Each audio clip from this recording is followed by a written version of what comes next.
उसूलों पर आ जाए तो टकराना जरूरी है, जो जिंदा हो तो फिर जिंदा नजर आना जरूरी है। नमस्कार, कलाम अकेडमी के डिजिटल प्लेटफॉर्म पर मैं हूं विवेक। आप सभी का बहुत बहुत स्वागत, अभिनंदन, आदाब, आभार, इस्तकबाल, खैर मकदम है। खास बातचीत, कलाम अकेडमी का एक ऐसा सेगमेंट जिसके अंतर्गत हम ऐसे ही जिंदा और चुनिंदा शख्सियतों से आपको मुखातिब करवाते हैं। यूपीएससी सिविल सर्विसेज 2021 जिसके परिणाम जारी हो चुके हैं और जारी हो चुका है कलाम अकेडमी की मेहनत का परचम। वो परचम जो कलाम अकेडमी ने अपने मेडन अटेम्प्ट में लहराया है, पहली बार में 27 सिलेक्शन देते हुए। और आज हमारे साथ इस मंच पर कलाम अकेडमी के एक ऐसे ही स्टूडेंट बैठे हैं जिन्होंने कलाम आईएएस अकेडमी पर भरोसा करते हुए अपनी तैयारी की और अपने तीसरे अटेम्प्ट में 589वीं रैंक लेकर अपने आप को साबित किया।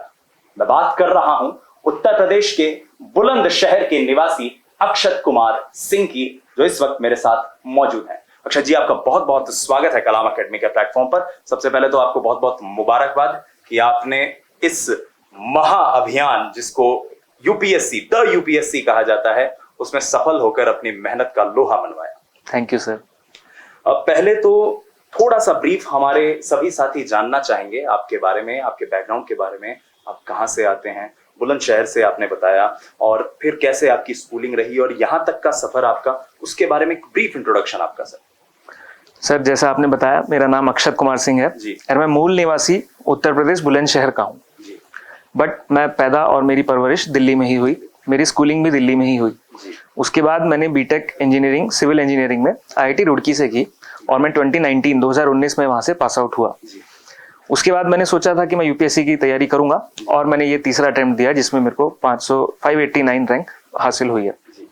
तो ये आपका तीसरा अटेम्प्ट था। आपने बीच में आईआईटी रुड़की का जिक्र किया। एक बड़ी अजीब सी मिथ है कि हिंदुस्तान में इंसान इंजीनियर पहले बन जाता है और बाद में उसे पता चलता है कि उसे करना क्या है। तो अपने साथ भी कुछ ऐसा ही था क्या सर? यस, कुछ हद तक कहा जा सकता है कि ऐसा ही था। जब मैं रुड़की गया तो मेरे मन में था कि सिविल इंजीनियरिंग ली है तो इसमें कुछ करेंगे, इसमें कुछ फोड़ेंगे। बट जब मैं गया और मैंने पूरा अपना 1 साल 2 साल सिविल इंजीनियरिंग पे लगाया, फिर मैंने एक सिविल इंजीनियरिंग की इंटर्नशिप करी, तो मेरे को रियलाइज हुआ कि शायद ये चीज नहीं है जिसको मैं सारी जिंदगी करना चाहूंगा, या मैं अपनी एबिलिटीज के हिसाब से कहीं और कुछ बेहतर कर सकता हूँ। फिर मैंने बाकी लोगों की तरह आईटी में देखा, कोडिंग करके देखी, उसमें एक इंटर्नशिप करी। अगेन मुझे रियलाइज हुआ काम बहुत अच्छा था, काम बहुत मजे का था, लेकिन मैं शायद ये पूरी जिंदगी नहीं कर पाऊंगा। उसी बीच मैं एमएचआरडी का एक प्रोजेक्ट है उन्नत भारत अभियान, उसमें आईआईटी रुड़की में जुड़ा और वहां पे मैं विलेज कोऑर्डिनेटर बना। तो विलेज कोऑर्डिनेटर में देहरादून में एक गांव है चांदपुर, उसका विलेज कोऑर्डिनेटर था, जिसमें हम बेसिकली करते थे कि जो हमारे टेक्निकल इंटरवेंशंस हैं रुड़की के और आईआईटीज के और बाकी चीजों के, उनको हम उनसे हम गाँव की प्रॉब्लम्स को सॉल्व करते थे। और अब इसके दौरान मैं गाँव से जाना, गाँव कैसे होते हैं, उसके बाद मैंने गवर्नमेंट की फंक्शनरी, जो एडमिनिस्ट्रेशन है उसकी फंक्शनरी को जाना। वहां पे मैं ब्यूरोक्रेट से मिला, लोगों से मिला, तो वहां मुझे लगा कि शायद ये चीज है जो मैं कर सकता हूँ, इसमें मुझे मजा आता है, मुझे लोगों से बात करने में मजा आता है, मुझे लोगों की प्रॉब्लम सॉल्व करने में मजा आता है। तो यहीं से मेरा रुझान थोड़ा सा यूपीएससी की तरफ हुआ। उसके बाद मैंने एक पब्लिक पॉलिसी इंटर्नशिप करी रक्षक फाउंडेशन में। वहां पे मुझे थोड़ा क्लियर हुआ कि शायद मैं यूपीएससी करना चाहिए मुझे। रुड़की में चल रही जी, मैंने रुड़की में की ये चीजें, मेरी 3rd ईयर एंड तक ये सब मैंने किया था और वहां पे मेरे को एक्सप्लोर कर लिया था और ये रियलाइज कर लिया था कि शायद अब ये चीज है जो मेरे को आगे करनी चाहिए, और ये मेरा दृढ़ निश्चय हो चुका था। उसके बाद मैंने फाइनल ईयर में अपनी तैयारी चालू की थी, लेकिन मैं प्लेसमेंट्स में भी बैठा था, प्लेसमेंट ली भी थी, बट फिर ज्वाइन नहीं किया था और मैंने फिर ये चीज की, यूपीएससी किया था। आपकी तैयारी पर थोड़ी देर बाद आएंगे। एक सवाल है कि यूपीएससी में ऐसा क्या है कि हिंदुस्तान का हर माता पिता ये चाहता है कि उसका बच्चा आईएएस की तैयारी करे, और हर शख्स, मेरे ख्याल से इस स्टूडियो में भी इस वक्त जितने भी लोग मौजूद हैं, सभी ने एक ना एक बार तो ये सोचा होगा कि यार एक बार आईएएस की तैयारी तो करके देखते हैं। वो बात और है कि बाद में व्यक्ति को लगा होगा कि मुझे कुछ और करना चाहिए, ये करना चाहिए, और फिर आप अगर सेलेक्ट हो भी जाते हैं तो आप अपने सभी रिश्तेदार, दोस्तों के लिए, सबके लिए एक बहुत बड़ा आइकन बन जाते हैं। तो ऐसा क्या है इस एग्जाम में सर? जैसा कि हम सब जानते हैं, यूपीएससी में जो भी सिलेक्ट होता है उसके साथ एक बहुत बड़ी सोशल एस्टीम होती है, एक सोशल रिस्पेक्ट उसको जो मिल जाती है। उस सोशल रिस्पेक्ट का बेसिक रूट मेरे को लगता है आता है पावर से। जैसे जब मैं उन्नत भारत अभियान में था तो हमने काफी प्रॉब्लम्स देखी। जैसे एक वाटर फिल्ट्रेशन प्रोजेक्ट था जो कि जिसमें बार बार उसको रिपेयर होना होता था। तो हमने सोचा हम उसको चेंज करते हैं। हमने अपने प्रोफेसर से बात की, एक प्रोजेक्ट किया, रिसर्च प्रोजेक्ट, और एक दूसरा हमने उसका मॉडल सजेस्ट किया। अब उसको इम्प्लीमेंट करने में हमने बाद में देखा बहुत प्रॉब्लम्स हैं। हम सबसे पहले पंचायत सचिव के पास गए, वहां पे बात नहीं हुई। ब्लॉक डेवलपमेंट ऑफिसर के पास गए, वहां पे भी बात नहीं हुई। बहुत अपॉइंटमेंट्स के बाद हमें एसडीएम के पास गए, तो हमें एसडीएम से पता लगा कि हाँ अब ये हो सकता है, और एसडीएम के एक साइन से ही ये सब चीजें फंक्शन में हो गई, जो हम 6-7 महीने से जिसको हम परस्यू कर रहे थे, और हमने खूब कोशिश की थी अलग अलग विभागों में जाके। तो वहां से ये चीज पता लगती है कि आपके पास क्या पावर होती है और आप कितना बड़ा इम्पैक्ट ला सकते हैं अपनी डिस्क्रिप्शन पे। तो मेरे को लगता है यहाँ से ये जो चीज आती है समाज में कि जो एक एस्टीम जुड़ती है ब्यूरोक्रेट्स के साथ, और स्पेशली यूपीएससी वाले ब्यूरोक्रेट्स के साथ, तो वो यहाँ से आती है। वो लोगों को इसकी तरफ अट्रैक्ट करता। एक सवाल है, एक लेमन इंसान, खासतौर पर हमारे जो व्यूअर्स हैं उसमें से बहुत से ग्रामीण परिवेश से आते हैं, जो इतने काबिल भी नहीं होते कि उनको वो, मतलब काबिल का मतलब मैं काबिलियत से बात नहीं कर रहा हूँ, मैं आर्थिक और संपन्नताओं की बात कर रहा हूँ, अवसरों की बात कर रहा हूँ। इतने अवसर नहीं मिल पाते कि वो दिल्ली जा पाएं या बड़े शहर में जा पाएं। वो अगर कोई सपना देखें, मतलब मैं अगर एक सपना देखूं कि मुझे आईएएस बनना है, तो मुझे क्या करना होगा? क्योंकि मेरे इर्द गिर्द जो लोग होंगे वो मुझे यही कहते हैं कि भाई आईएएस बनने वाले तो किसी दूसरे ग्रह से आते हैं, और you have to read everything under the sun. तो इस बात में कितनी सच्चाई है, और स्टार्ट कैसे करना चाहिए? आपने कहां से शुरुआत करी थी जब आपको लगा कि यार मुझे बस आईएएस बनना है? अब आपने कैसे उस एक एक चैप्टर, एक एक पन्ने को एक्सप्लोर करना शुरू किया इस आईएएस की जर्नी का? उसके बारे में जरा विस्तार से बताइए। अगर मैं अपनी जर्नी की बात करूं तो मैं थोड़ा लकी था, क्योंकि जब मैंने कॉलेज में सोच लिया था कि मेरे को ये चीज़ करनी है, तो मेरे पास काफ़ी सीनियर्स थे जो इसकी तैयारी कर रहे थे। तो मैं सीनियर्स के पास गया, मैंने वहाँ से थोड़ी गाइडेंस ली, और उसके बाद धीरे धीरे इसको अनरेवल किया। लेकिन मुझे लगता है कि अगर हमें कोई भी चीज़ परस्यू करनी है तो हमें उसकी रूल बुक को फॉलो करना चाहिए। हमें देखना चाहिए कि ये कहाँ से आ रही है। तो मेरे हिसाब से अगर किसी को भी यूपीएससी की तैयारी करनी है तो उसको सबसे पहले यूपीएससी की रूल बुक यानी नोटिफिकेशन को देखना चाहिए। बहुत बड़ी नोटिफिकेशन आती है, उसमें बहुत सारी चीज़ें होती हैं। उसमें होती हैं वो चीज़ें जो वो यूपीएससी किसी भी एस्पिरेंट में चाहता है, और हम उन चीज़ों को बेस बना के उसके ऊपर अपनी तैयारी करें तो मेरे को लगता है हम काफ़ी टारगेटेड तैयारी कर सकते हैं। तो हमारी नोटिफिकेशन हो गई, उसके बाद हमारे प्रीवियस ईयर क्वेश्चंस हो गए। तो मेरे को लगता है हमें वही वो रूल बुक की इम्प्लीमेंटेशन हमें प्रीवियस ईयर क्वेश्चंस में लगती है, तो उनको फॉलो करते करते फिर हमें अपनी तैयारी करनी चाहिए। और उसके साथ हमें गाइडेंस ऑब्वियसली जहां हमें मिल सकती है लेनी चाहिए। अब कई बार लोग इतने लकी नहीं होते कि उन्हें डायरेक्ट गाइडेंस किसी से मिले, पर्सनल गाइडेंस किसी से मिले, लेकिन उसी का सब्स्टिट्यूट आजकल अवेलेबल है ऑनलाइन, यूट्यूब पे फ्री में, या फिर इवन कई कोचिंग्स में जहाँ पे ये चीज़ अवेलेबल है। तो मेरे को लगता है इस डायरेक्शन में शायद काफ़ी इम्पैक्टफुल हो सकती है चीज़ें। मैं यहाँ पे 2 सवालों को जोड़ूंगा। पहला, आपने कहा गाइडेंस, कोचिंग, और दूसरा आपने बात की ऑनलाइन। एक कोचिंग से आप भी जुड़े, कलाम आईएएस एकेडमी, और आप क्योंकि दिल्ली में रह के तैयारी कर रहे थे तो आपने ऑनलाइन मॉड्यूल को ही परस्यू किया। अब मेरे 2 सवाल हैं यहाँ पे।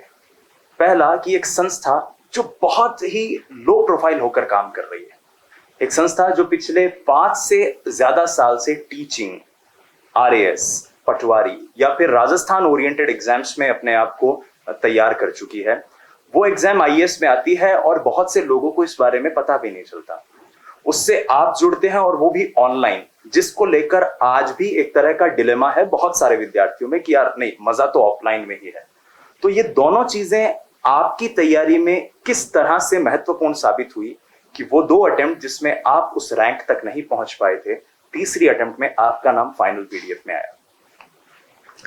तो कलाम आईएएस एकेडमी के बारे में मुझे भी नहीं पता था शुरू में, लेकिन मैं पीयूष सर के साथ एथिक्स के किसी दूसरे इंस्टीट्यूट में जुड़ा हुआ था। तो जब सर यहाँ पे आए तो सर ने मुझे बताया कि सर यहाँ ज्वाइन किया और सर ने कुछ कोर्सेज लॉन्च किए। तो मैंने वहाँ पे देखा एसए में मेरा थोड़ा वीक था एरिया, तो मैंने सर के साथ एसए वाला कोर्स ज्वाइन किया। अब जो एक चीज़ यहाँ पे सबसे ज़्यादा इफेक्टिव थी जो मेरे को लगी, जो आपने बोला ऑनलाइन के साथ क्या ये हो सकता है, तो सर उसमें क्या करते थे कि हमारे पास 6 एसए के टेस्ट होते हैं सपोज, तो सर हर एसए को ऑनलाइन मेरे सामने चेक करते थे। सामने चेक करना मतलब? लाइक हम लोग वीडियो कॉल पे होते थे, और सर मेरे सामने मेरा ऐसे पढ़ रहे होते थे, सर के दिमाग में क्या रिमार्क्स आते हैं सर वो बताते थे, क्या करेक्शन उसी टाइम लगते हैं लाइव, तो सर वो मेरे को बताते थे। सारी चीजें वीडियो कॉन्फ्रेंसिंग के जरिए से? जी, ये वीडियो कॉन्फ्रेंसिंग के थ्रू चल रहा होता था। और उससे सबसे अच्छी बात ये होती है कि जब हम ऐसे लिखते हैं तो हमें, या कोई भी हम चीज लिखते हैं तो हम एक अपने फ्रेम ऑफ माइंड में होते हैं जी। हमें नहीं पता होता जब दूसरा व्यक्ति इसको पढ़ेगा या एग्जामिनर इसको पढ़ेगा तो उसके दिमाग में क्या चीज आएंगी। हम एक चीज कहना चाहते हैं लेकिन शायद वो दूसरी चीज समझ जाए। तो जब ये चीज मेरे सामने एग्जामिनर चेक करता है मेरी कॉपी, तो मुझे पता लगता है कि अरे मैं तो ये बोलना चाहता था लेकिन एग्जामिनर को तो ये चीज लगी। तो ये सबसे ज्यादा इंपॉर्टेंट चीज थी। और उसके बाद सर का जो फेस टू फेस इवैल्यूएशन था 1-to-1, उसमें सर मेरी स्ट्रेंथ्स एंड वीकनेस जानते थे। तो जैसे जैसे सर एक ऐसे के बाद दूसरा ऐसे टेस्ट चेक करते थे, उसका तीसरा ऐसे चेक करते, तो सर ये भी देखते थे कि मैंने अपनी स्ट्रेंथ्स को मेंटेन किया, ग्रॉस इंप्रूवमेंट कितना, मेरा इंप्रूवमेंट कितना हुआ। और इसने मेरे को लिटरली मेरे एसेस को काफी इंप्रूव किया और मेरा स्कोर एसेस में काफी अच्छा है इस बार। सो मेरे को, और इसमें मेरे को कोई ऑनलाइन वाली बाधा नहीं लगी कि हम, अगर मैं आप और मैं ऐसे बात कर रहे हैं तो उसी तरह पीयूष सर और मैं ऐसे ही बात करते थे। डिजिटल टेक्नोलॉजी इतनी पेनिट्रेट हो चुकी है हमारी बिल्कुल जिंदगी में। सर तारीफ भी उतनी ही करते थे जितनी ऑफलाइन करते थे और डांटते भी उतना ही थे जितना ऑफलाइन डांटते थे। पीयूष सर के बारे में मैंने ऐसा वास्तव में सुना है, क्योंकि समीर जी से भी मेरी बातचीत हो रही थी, वो भी कहते हैं मतलब बहुत एकदम गुस्सैल और डांटते, एकदम एंग्री यंग मैन टाइप किसी छवि है। तो ये कितनी सच्चाई है इस बात में? इस बात में तो बहुत ज्यादा सच्चाई है। सर ने मेरे को ऐसे में भी काफी बार डांटा है। जैसे एक ऐसे मैंने बहुत अच्छा लिखा था, सर ने बहुत तारीफ कर दी थी। दूसरा ऐसे मैंने मैं उतना ही जोश में आ गया था और मैंने दूसरा ऐसे उतना ही अच्छा नहीं लिखा, तो सर ने उसमें मेरे को बहुत डांटा था। सेम चीज इंटरव्यू के टाइम पे जब मैं इंटरव्यू गाइडेंस में सर के साथ था, तो सर ने इंटरव्यू से थोड़े टाइम पहले मेरे को काफी डांटा था कि अगर तुम ऐसा करोगे तो बेटा गया तुम्हारा गेम, कौन तुम्हारी रैंक गई। एक चीज आपने अभी फेस टू फेस प्रोग्राम की बात करी, एक आपने एक मार्क्स मैक्सिमाइजेशन प्रोग्राम से भी आप जुड़े रहे होंगे। जब हम सामान्यतः ऐसे या फिर कोई आंसर राइटिंग के किसी कोर्स से जुड़ते हैं तो अमूमन ऐसा होता है कि आपकी आंसर राइटिंग हो गई, आपके पास एक मैसेज आ जाता है एसएमएस के जरिए कि अपनी कॉपीज कलेक्ट कर लो, उस पे रेड पेन के रिमार्क होते हैं। वहीं एक फेस टू फेस प्रोग्राम से आप जुड़े तो जो जनरल पैटर्न फॉलो हो रहा है आंसर राइटिंग का या फिर तैयारी का, उसमें और पीयूष सर के इस इनिशिएटिव में, पीयूष सर एमएस सर ने जो ये पूरा मॉड्यूल डिजाइन किया है, इस मॉड्यूल में और जो जनरल पैटर्न फॉलो हो रहा है उसमें कहाँ आपको एक डिफरेंस नजर आता है और वो क्या एक्स फैक्टर आपको नजर आता है? सबसे बड़ा डिफरेंस जैसा मैंने बताया कि मेरी कोई भी 2 कॉपीज चेक हो रही हैं, मुझे नहीं पता वो एग्जामिनर कौन है, एग्जामिनर को नहीं पता मैं कौन हूँ। जी। किसी दूसरी आंसर टेस्ट सीरीज में मैंने पहले भी काफी आंसर टेस्ट सीरीज ज्वाइन करी हैं, तो उसमें मेरी दोनों कॉपीज में कई बार बहुत कंसिस्टेंट रिमार्क नहीं होते। किसी को मेरा आंसर बहुत अच्छा लगा, किसी को मेरा आंसर बहुत बेकार लगा, और उनको ना मेरी स्ट्रेंथ्स मालूम ना उनको मेरी वीकनेसेस मालूम, तो उनको नहीं मालूम मैंने कितना इंप्रूव किया है या मैंने कितना डिग्रेड कर दिया अपना आंसर को। ये चीज सर के साथ नहीं होती थी। सर प्रोग्रेस में मेरे कुछ एसेस को पीयूष सर ने चेक किया था, कुछ एसेस को एमएस सर ने चेक किया था, लेकिन उनके जो फीडबैक होते थे वो पिछले फीडबैक के ऊपर बिल्ड होते थे कि मैंने अपनी स्ट्रेंथ्स को मेंटेन किया या नहीं किया, मैंने अपनी वीकनेस पे काम किया या नहीं किया। तो ये चीज मेरे को लगती है सबसे बड़ी एक्स फैक्टर थी। और इसी के साथ जो पर्सनल कनेक्शन एक बनता है टीचर के साथ, वो आपको मोटिवेट भी करता है, आपको डराता भी है और आपको और इम्प्रूव करने के लिए पुश करता है कि अब जैसे मैंने एक ऐसे लिखा और सर को वो पसंद नहीं आया, तो नेक्स्ट टाइम मेरे दिमाग में यही होता है, अरे यार ये ऐसे तो पीयूष सर को पसंद ही नहीं आएगा, मेरे को फिर से सर डांटेंगे। हाँ, ये वाले पॉइंट्स को मुझे इस तरह से बिल्डअप करना बिल्कुल कि ये पीयूष सर ने ऐसा कहा था, मैंने तो ऐसा नहीं किया। तो ये चीज एक बहुत बड़ा पुश फैक्टर हो जाती है चेक करने में, जो कि बाकी टेस्ट सीरीज में मेरे को नहीं लगता उतना पुश फैक्टर रहता है, क्योंकि ना मैं एग्जामिनर को जानता, मेरे लिए बस वो एक प्रोसेस हो गई। मैंने आंसर कॉपी लिख के दे दी, वहां से मेरे को चेक होके आ गई, रेड रिमार्क्स मिल गए, कभी अच्छे मिले कभी बुरे मिले, ठीक है, वो पार्ट ऑफ द लाइफ हो जाता है। लेकिन सर के साथ थोड़ा सा वो पर्सनल हो जाता था। यहाँ पर एक व्यक्ति है जो कंसिस्टेंटली आपको मॉनिटर कर रहा है, बिल्कुल, और उसके दिमाग में बैक ऑफ द माइंड ये चल रहा है कि मेरे इस स्टूडेंट की प्रोग्रेस अभी इतनी होनी है और मुझे इसे इस थ्रेशोल्ड तक लेकर जाना। बिल्कुल जी। एक चीज यहाँ पर मैं जानना चाहूंगा कि आपने ऑनलाइन तैयारी करी, तो जो आपका सेकंड अटेम्प्ट था जिसमें आप अनफॉर्चुनेटली नहीं स्कोर कर पाए, और ये तीसरा अटेम्प्ट जिसका आपने बताया, उससे इस अटेम्प्ट में क्या ऐसा आपने डिफरेंट किया जिसने आपको उस फाइनल पीडीएफ में रैंक दिलवाई? मैंने अपने कॉलेज के बाद तैयारी चालू कर दी थी जी। तो 2 अटेम्प्ट, पहला अटेम्प्ट मैंने मेंस लिखा था, बहुत अच्छा पुश मिला कि चलो मेंस तक पहुंच गए फर्स्ट अटेम्प्ट में, आगे फिर करेंगे। सेकंड अटेम्प्ट में मैंने और पुश किया, लेकिन अनफॉर्चुनेटली मैं प्रीलिम्स ही क्लियर नहीं कर पाया, तो वो बहुत बड़ा सेटबैक था मेरे लिए। सेकंड अटेम्प्ट में प्रीलिम्स ही क्लियर नहीं हुआ, तो मेरे लिए वो बहुत, जो हम यूपीएससी के लिए अनसर्टेनिटी की बात करते हैं, एग्जैक्टली। अब मैं मेरे व्यूअर्स को भी बताना चाहूंगा, बहुत से व्यूअर्स ये कहते भी हैं, कमेंट्स में भी कहा कि ऐसा कैसे पॉसिबल है। तो आपके सामने अक्षत जी का एक जीता जागता उदाहरण है कि एक इंसान जो अपने पहले अटेम्प्ट में मेंस तक पहुंचता है, वो सेकंड अटेम्प्ट में प्रीलिम्स भी क्लियर नहीं कर पाता और तीसरे अटेम्प्ट में हिंदुस्तान की सबसे खूबसूरत एग्जामिनेशन में उस फाइनल पीडीएफ में अपना नाम दर्ज करवाता है। जी अक्षत जी। तो जब मेरा प्रीलिम्स क्लियर नहीं हुआ तो मैंने सोचा ये तो सोचने की बात है, अब मुझे कुछ फंडामेंटल चेंजेस करने पड़ेंगे। तो मैंने देखा मैं सिर्फ पढ़ाई ही करता था, मैं बाकी चीजें बिल्कुल भूल गया था। मेरी हॉबीज गिटार बजाना है, मैं लोगों से बात करना मुझे बहुत अच्छा लगता है, लेकिन 2 साल मैंने ना लोगों से बात की ना मैंने अपना गिटार बजाया। मेरा गिटार में अपने आप को फोकस, बस मैंने पढ़ाई की और उसका मैंने देखा कि उसका नेगेटिव ही रिजल्ट रहा, रिजल्ट पॉजिटिव नहीं रहा। तो मैंने थोड़े से अपने लाइफ में फंडामेंटल चेंजेस किए। मैं कॉलेज में हॉकी खेलता था, लेकिन 2 साल से मेरी फिजिकल एक्टिविटी बिल्कुल बंद थी। मैं बस कमरे में बंद रहता था, थोड़ा बहुत लोगों से मिलता जुलता था। तो मैंने अपनी लाइफ में एक शेड्यूल बनाया कि मैं सुबह उठ के एक्सरसाइज करूंगा, फिर पढ़ाई करूंगा, दिन में थोड़ा टाइम अपनी हॉबीज को दूंगा, और दिन में 1 घंटा मैंने रख लिया था जिसमें मैं अपने दोस्तों को कनेक्ट करूंगा। जो लोग 2 साल पहले मेरे बहुत अच्छे दोस्त हैं जिनसे मेरी बात भी नहीं होती क्योंकि मैं सिर्फ पढ़ाई करता हूँ, तो मैंने 1 घंटा केवल इस चीज के लिए रखा। मैं उनको वीडियो कॉल करूंगा, उनको फोन करूंगा, उनसे जाके मिलूंगा। तो इस चीज ने थोड़ा सा एक मेरी लाइफ में नॉर्मल सी लाया और एक खुशनुमा चीज कर दी मेरी लाइफ में कि वो बैलेंस एटीट्यूड, एक बैलेंस हो गया। और फिर मैं पढ़ाई में और ज्यादा पुश कर पाया क्योंकि मैं खुश रहता था इन जनरल। बिल्कुल।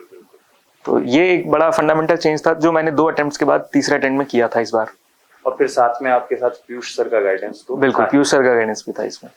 एक ब्रीफ इंफॉर्मेशन मैं चाहूंगा कि आप हमारे सभी व्यूअर्स को दें कि जैसे कोई व्यक्ति अगर तैयारी करना चाहे तो कहाँ से स्टार्ट करे। कुछ लोग कहते हैं कि आप एनसीईआरटी पहले पढ़ो, कुछ कहते हैं कि नहीं आप किसी कोचिंग इंस्टीट्यूट का डीएलपी मंगवा के पहले उसे पढ़ो, कुछ कहते हैं कि मतलब हिंदू और टाइम्स ऑफ इंडिया और इंडियन एक्सप्रेस से आपको बस एडिटोरियल से नोट्स बनाने हैं और ये सब करना है, ऑपेड तो छोड़ना ही नहीं है, और एक्सप्लेन का पेज ये होना चाहिए, वो होना चाहिए, राज्यसभा देखो।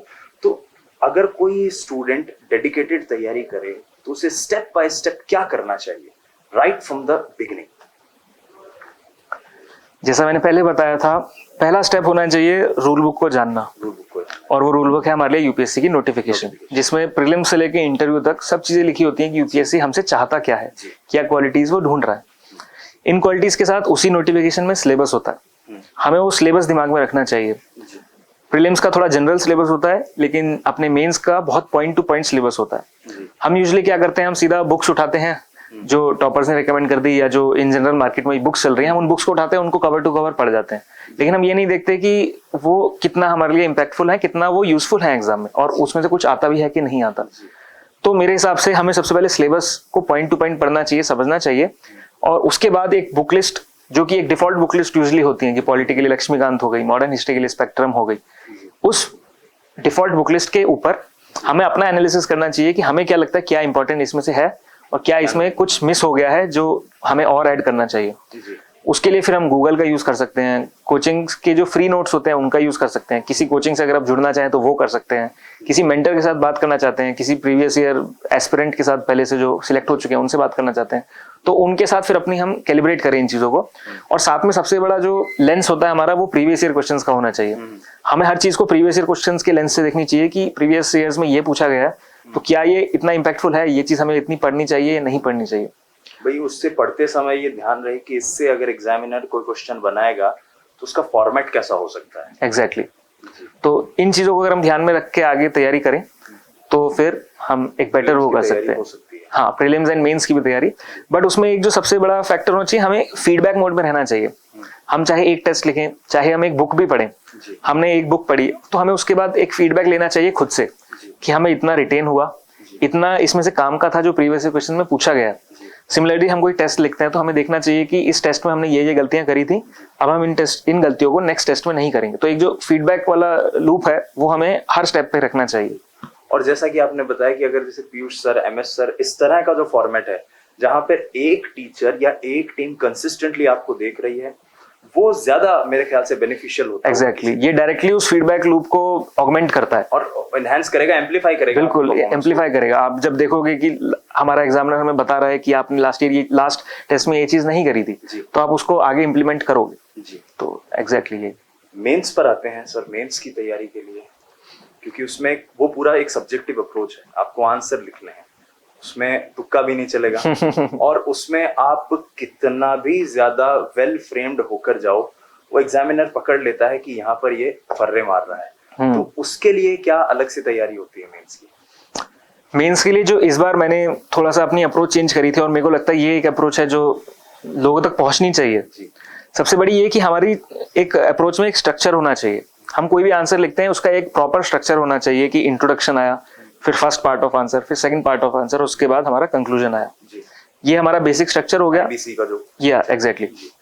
उसके बाद हमें उसके अंदर जाना चाहिए कि अब इस स्ट्रक्चर में हम जो पॉइंट्स भरेंगे वो पॉइंट्स हमारे कहाँ से आएंगे। अब हम इतना पढ़ लेते हैं इस प्रोसेस में, तो हमें पॉइंट्स तो हमारे दिमाग में सब कुछ होते हैं, लेकिन उन पॉइंट्स को वहां पे 7 मिनट में 10 मार्क्स का आंसर लिखने में, वो 7 मिनट में हम उतने ही क्वालिटी पॉइंट्स जो हमने पढ़े हैं वो हम वहां पे रिप्रोड्यूस कर पाते हैं, नहीं कर पाते, वो चैलेंज हो जाता है।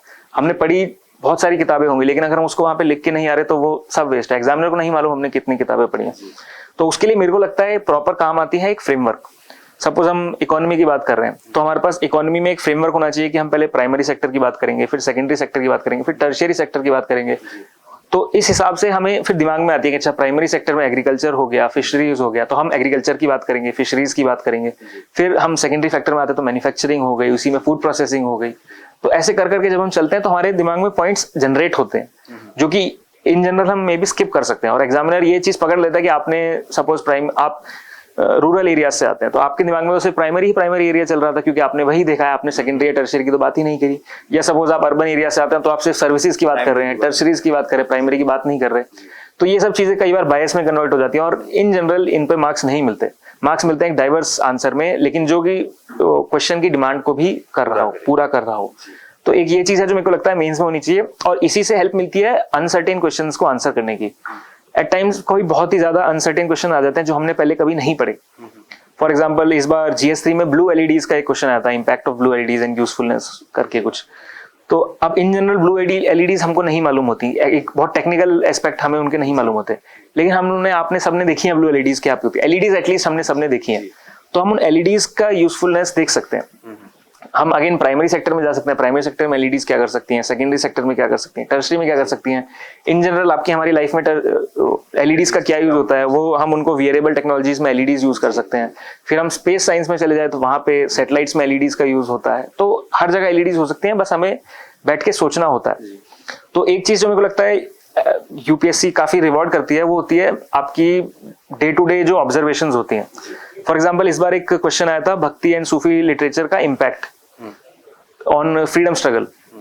तो उसमें हम ये बहुत स्पेसिफिक क्वेश्चन हो गया जो कि इन जनरल बुक्स में डायरेक्टली नहीं दिया होता। तो आपको भक्ति लिटरेचर पता है, आपको अपना फ्रीडम सूफी लिटरेचर पता है, और आपको फ्रीडम स्ट्रगल पता है, इनको लिंक करना काफी टफ हो जाता है। तो उसमें जो आपकी डे टू डे ऑब्जर्वेशन होती है, जैसे आप जानते हैं कि महात्मा गांधी वैष्णव जयंतो जो सॉन्ग था वो भक्ति लिटरेचर का पार्ट है, और उसको महात्मा गांधी ने काफी यूज किया था। तो ये चीज मैंने आंसर में लिखी थी, इसको ऐसे ऐसे हुआ था। जैसे बाल गंगाधर तिलक ने गणेश चतुर्थी का उत्सव चालू करवाया, exactly. तो भारत के हर घर में exactly. ये बस लोगों की यूनिटी और इंटेग्रिटी बने। ये चीजें डायरेक्टली बुक्स में नहीं दी होती, लेकिन आप वहां पे बैठ के सोच के इनको लिंक कर सकते हो, तब जाके वो चीज आपके आंसर, और वही आपके आंसर को इनोवेटिवनेस दिखाएंगे, आपके आंसर्स को बाकी आंसर से अलग करेंगे। क्योंकि ये जरूरी नहीं है कि ऑब्जर्वेशन सबने करी हो, या करी हो तो वहां पे लिखी भी हो। आपने लिखी है तो एग्जामिनर को वो चीज इंप्रेस करेंगी। और जैसा पीयूष सर भी कहते हैं कि आपको हर बॉल पे 6 नहीं मारना है, आपको प्लेट भी करना है, लेकिन जहां पे आपको 6 मार सकते हो वहां पे आपको 6 मारना है। वहां तो कम से कम 6 मार, वहां exactly. से काम नहीं चलने वाला, वहां 6 मारना है। तो पूरे पेपर में यही करना है, जहां पे 6 वाली बॉल है वहां पे 6 मारना है, और बाकी जगहों पे हमें आराम आराम से खेलना है। अच्छा जी, एक आंसर मैं स्पेसिफिकली व्यूअर्स के लिए जानना चाहूंगा आपका, क्योंकि आपने आंसर राइटिंग पे इतनी बड़ी बड़ी बात की, तो हो सकता है लोगों को ये लग रहा हो कि भाई अक्षत जी का तो हर आंसर मतलब 10 out of 10 वाला ही रहा होगा। आपने जब अपनी जिंदगी का पहला आंसर लिखा था आंसर राइटिंग में, उसका एक्सपीरियंस बताइए, और वहां से लेकर जो यूपीएससी के आंसर लिखे गए, क्या आपके पहले आंसर में वही सारी खूबियां थी जो आपके फाइनल आंसर में थी या नहीं? मैंने अपनी जिंदगी का पहला आंसर प्रोबेबली 10 मार्क्स का 40 मिनट में लिखा था। 40 मिनट में? और जो कि इन जनरल यूपीएससी में 7 मिनट में लिखना होता है। 40-45 मिनट के आसपास मैंने आराम से लिखा होगा, क्योंकि पढ़ मैंने सब रखा था लेकिन दिमाग में कुछ भी नहीं था। तो मैं उसको सोच रहा हूँ, लिख रहा हूँ, इंट्रोडक्शन में कहानी लिख रहा हूँ, आंसर में भी कहानी लिख रहा हूँ, जो नहीं पूछा वो भी लिख रहा हूँ, जो मुझे पता है वो लिख रहा हूँ, जो मुझे नहीं पता वो भी थोड़ा थोड़ा लिख रहा हूँ। ऐसे करके बहुत एक बड़ा ऐसे लिख दिया था मैंने 10 मार्क्स में।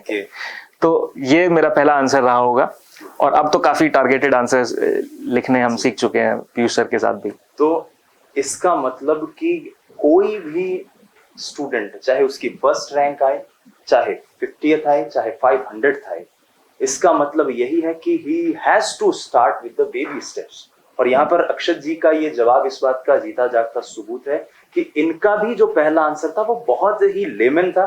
उसमें शायद वो कोई भी ऐसा फैक्टर नहीं था जो यूपीएससी में इनको मार्क्स दिलवा सके, लेकिन अपनी कंसिस्टेंसी, अपनी परफॉर्मेंस, अपनी ग्रिट से इन्होंने उस बात को कायम रखा। एक पर्सनल सवाल मेरा कि मैंने अभी ग्रिट की बात करी, 3 अटेम्प्ट यानी 3 साल का फेलियर, पेरेंट्स का प्रेशर होगा, रिलेटिव्स का प्रेशर होगा कि छोड़ दे, तू तो वैसे भी आईआईटीएन है, तू कुछ और कर ले, अच्छा करेगा, ये करेगा। और हमारे जो दोस्त वगैरह हैं वो सब कोई 7 फिगर सैलरी, 6 BHK फ्लैट और बढ़िया एकदम माहौल, जिंदगी में ऐशो आराम। तो उनको देखकर कभी ऐसा नहीं आया कि यार गिव अप कर देते हैं? ऐसा तो नहीं कहूंगा, कभी नहीं आया, बिल्कुल आया। जब भी डाउन होता था कई बार तो ऐसा फील होता था, दोस्त लोगों के स्टेटस देखता था तो कोई कहीं घूम रहा है, कोई कहीं घूम रहा है, हर महीने वो लोग ट्रिप्स पे जा रहे हैं, कहीं जा रहे हैं, और हम तो हर महीने टेबल पे बैठे होते थे। हमें हर महीने टेस्ट देना होता था। हमें हर महीने टेस्ट देना होता था, वो ट्रिप्स पे जा रहे होते थे, हम टेस्ट देने का सोच रहे होते थे। तो हाँ, ऐसा आता था कई बार कि यार क्यों इसमें लगे हुए हैं हम, क्यों कहीं और नहीं जाते। लेकिन थोड़ा क्लीशे बात हो जाएगी, लेकिन एक बात होती है, हमने एक सपना देखा था, उस सपने को हमें फॉलो करना है तो हमें सेक्रीफाइसेस काफी करने होंगे, और उसके साथ हमें उस सपने को अगर अचीव करना है, और हमें मालूम है कि ये बहुत लंबी जर्नी है, तो जैसा मैंने कहा कि हमें अपनी लाइफ में फिर चेंजेस लाने होंगे। ये 2-3 महीने का गेम नहीं है, T20 नहीं है कि हमने जाके सीधा छक्के मारे और कर दिया। ये टेस्ट जैसा गेम है, हमें एक समझदारी के साथ अपनी एबिलिटीज को यूज करना होगा, अपने स्टेमिना को यूज करना होगा। जहां ज्यादा स्टेमिना चाहिए वहां पे ज्यादा पुश मारना होगा, जहां पे नहीं चाहिए वहां पे रिलेटिवली थोड़ा आराम करना होगा, ताकि हम आगे वापस उसको मार सके स्टेमिना। तो वैसे ही मैंने जैसे बताया था कि अपनी लाइफ में कुछ चेंजेस लाया, मैं इसीलिए लाया था क्योंकि मेरे को पता था ये गेम लंबा है और लंबा चलेगा डेफिनेटली। तो और उसका होपफुली शायद पॉजिटिव रिजल्ट आया भी। बिल्कुल सर। तो मुझे एक शेर याद आ रहा है कि या तो मेरी सोच मेरी फितरत बदल, या फिर ऐसा कर मेरी किस्मत बदल। अगर तेरा है ये फैसला तो मेरा जवाब सुन, मैं ख्वाब नहीं बदलूंगा तू हकीकत बदल। हम अक्सर एक बार हार जाने से ये सोच लेते हैं कि चलो गिव अप करते हैं, कुछ और करते हैं, लेकिन अक्षत जी इस बात का जीता जागता उदाहरण है। अक्षत जी, इंटरव्यू पर आते हैं, इंटरव्यू की तैयारी आपने कैसी की? पीयूष सर ने उसमें आपके लिए क्या रोल मॉडल की भूमिका निभाई, और आपने इस बार इंटरव्यू में ऐसा क्या अपनी पर्सनालिटी का एस्पेक्ट उन लोगों को दिया कि आपके इंटरव्यू में वो एलिजिबल मार्क्स जो हैं वो आपको मिले? इंटरव्यू की तैयारी, जैसा काफी टॉपर्स लोगों ने बताया, मेरे को भी कोई आइडिया नहीं था इंटरव्यू का, तो मैंने सबसे पहला काम किया, टॉपर्स की वीडियोस देखी कि जिनको अच्छे मार्क्स मिले उन्होंने क्या बताया इंटरव्यू के बारे में। तो एक चीज सबसे कॉमन होती है कि इंटरव्यू का मतलब आपको खुद को जानना है सबसे पहले, कि आप कौन है, आप कहाँ से आते हैं, आपकी खुद की क्या खूबियां हैं, आपकी खुद की क्या वीकनेसेस हैं, उनको जानने की शुरुआत होती है। और उसका एक मैनिफेस्टेशन होता है हमारा DAF, डिटेल एप्लीकेशन फॉर्म, जिसमें सारी डिटेल होती है कि हम कहाँ के रहने वाले हैं, हमारी क्या हॉबीज हैं, हमने क्या पढ़ाई की, कौन से एग्जाम्स दिए पास्ट में। तो वहां से शुरुआत होती है। DAF हमारा बायोडेटा है, उसका एक एक वर्ड हमें बिल्कुल पता होना चाहिए कि हमारे नाम का क्या मतलब होता है, अक्षत का मतलब क्या है, कुमार का मतलब क्या है, सिंह का मतलब क्या है। फिर मेरे एड्रेस में अगर कालीबाड़ी है तो कालीबाड़ी क्यों है, वो कहाँ से आया, उसका और क्या इम्प्लीकेशंस है। गुरु तेग बहादुर है तो गुरु तेग बहादुर रिलेटेड सारी चीजें, सिखिज्म रिलेटेड सारी चीजें, तो उसको 1 2 3 लेवल पे जाके उसको पढ़ा जा सकता है। तो ऐसे करके अपना पूरा DAF तैयार होता है।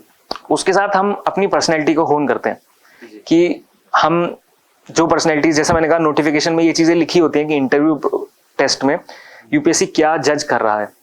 यूपीएससी हमारी ऑनेस्टी जज कर रहा है, हमारी इंटेग्रिटी जज कर रहा है, थोड़ी सी नॉलेज भी जज कर रहा है, हमारे एनालिसिस को जज कर रहा है। तो उन चीजों को ध्यान में रखते हुए हम कोई भी आंसर दे तो वो चीजें हमारे ध्यान में हो। तो बेसिकली मेरा यही था कि मैं अपना कंटेंट एक प्रिपेयर करूं, और उसके बाद दूसरा ध्यान मैं अपनी डिलीवरी पे दूं कि मैं उस कंटेंट को डिलीवर कैसे कर रहा हूं। तो इसी चीज में डिलीवरी में मोस्टली पीयूष सर ने मेरी बहुत हेल्प की थी। जैसे मेरे जो आंसर थे शुरू में वो काफी हवाई आंसर होते थे, उनमें थोड़ी ग्राउंड लेवल नहीं मिलता था, उसमें मैं बड़ी बड़ी बातें कर रहा हूँ, पर वो चीजें यूजुअली यूपीएससी में नहीं चलती। तो पीयूष सर ने मेरे को वहां पे मेनली गाइड किया था कि उन आंसर्स को मैं कैसे एक प्रैक्टिकल आंसर की तरफ ले जाऊं और वो चीज ले जाऊं यूपीएससी चाहता है मेरे से। और उसके बाद मेरे को इंटरव्यू में 176 स्कोर मिला, जो कि ये तो अपने आप में बड़ा शानदार सा स्कोर है मेरे ख्याल से। तो बहरहाल आगे का क्या सोचा है आपने सर? आगे अभी मेरा तो मन है और अटेम्प्ट्स देने का, और मैं बिल्कुल दूंगा और अटेम्प्ट्स, ताकि मेरे को एक ऐसी रैंक मिले जिस पे मेरे को IAS मिल जाए। और इस बार और मेहनत करेंगे। पीयूष सर भी हैं ही साथ में, इस बार तो और ज्यादा मेहनत करेंगे दोनों। मर्दा मदद खुदा वाली बात है। बिल्कुल।